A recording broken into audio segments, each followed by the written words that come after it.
Tahap yang kelima adalah take a break. Yes, atau pikiran beristirahat sejenak. Nah, ketika berbagai macam pemecahan masalah berhadapan dengan jalan buntu, pada tahap ini jika Bro and Sis terus fokus terlalu keras pada masalah, itu cenderung membuat otak lebih sulit untuk menghasilkan ide-ide yang berbeda. Nah, tahap ini di mana Bro and Sis tidak ada usaha yang dilakukan secara langsung untuk memecahkan masalah dan perhatian Bro and Sis dialihkan sejenak pada hal lainnya. Pada tahap ini, biarkan proses pemecahan masalah berlangsung terus dalam pikiran bawah sadar kita. Wih, sedap pikiran bawah sadar. Bro and Sis harus memahami tentang kekuatan pikiran bawah sadar. Nah, Bro and Sis bisa belajar lebih jauh dari berbagai sumber terkait kekuatan pikiran dan bagaimana cara pikiran itu bekerja, karena hal ini penting untuk seorang event creator. Pelajari juga tentang teori ilmiah terkait gelombang energi otak atau brainwave state, mulai dari keadaan beta itu seperti apa, alpha, theta, dan juga keadaan delta. Ini cukup penting untuk teman-teman event creator. Nah, saya akan langsung saja sampaikan penerapan yang saya lakukan atas banyak teori yang saya pelajari tersebut dengan melakukan beberapa hal sebagai berikut.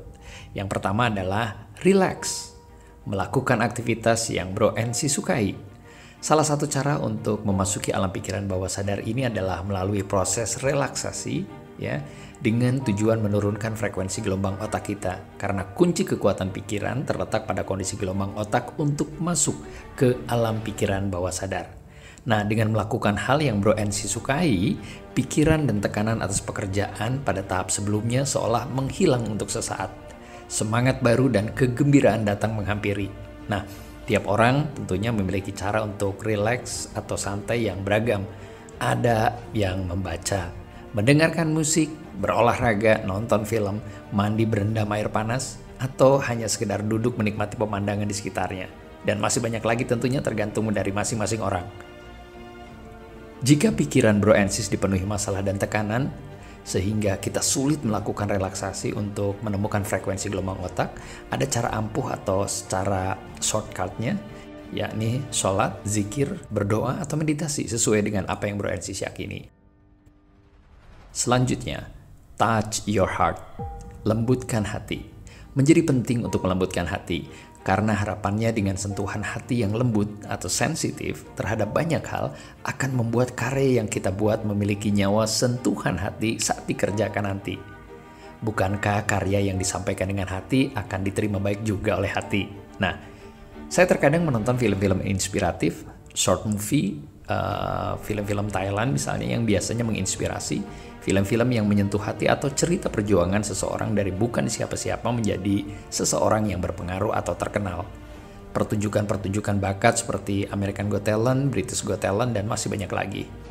Intinya adalah tontonan yang bisa menyentuh hati kita atau heartwarming, sehingga kondisi ini menjadi penting saat kita menyusun atau menentukan ide karena ketajaman hati kita.